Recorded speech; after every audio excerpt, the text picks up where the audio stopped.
శక్తి 40 ఏళ్లు పూర్తి చేసుకుంటున్న సందర్భంగా విజయవాడలోని ఫన్ టైమ్ క్లబ్లో ఆత్మీయ సమ్మేళనం నిర్వహించారు. ఈ కార్యక్రమంలో శక్తి శివరామకృష్ణ ముఖ్య అతిథిగా పాల్గొన్నారు. శక్తి గిరిజన సంస్కృతి సాంప్రదాయాలను, వారి ఆటపాటలను, సామెతలను, వారి హక్కులను పర్యవేక్షించిందని భావితరాలకు అందించేందుకు ఉద్భవించి ముందుకు సాగుతుందన్నారు. చట్టబద్ధ జీవనంపై వారికి తగిన చైతన్యం కల్పించడంలో డాక్టర్ శివరామకృష్ణ గారు గత 40 ఏళ్లుగా చేస్తున్న శాంతియుత ప్రజాస్వామికబద్ధ పోరాటం నాకు తెలుసు.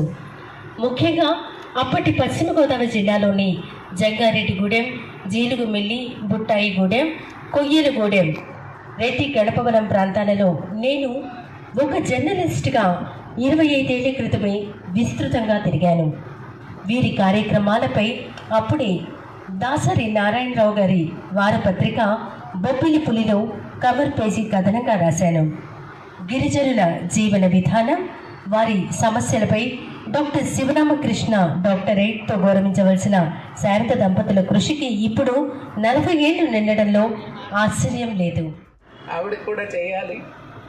అలాంటి కుటుంబాల నుంచి వచ్చాం కనుక మహిళల పాత్ర ప్రతి విజయం సాధించిన పురుషుడి వెనుక ఎంతో ఉంటుంది.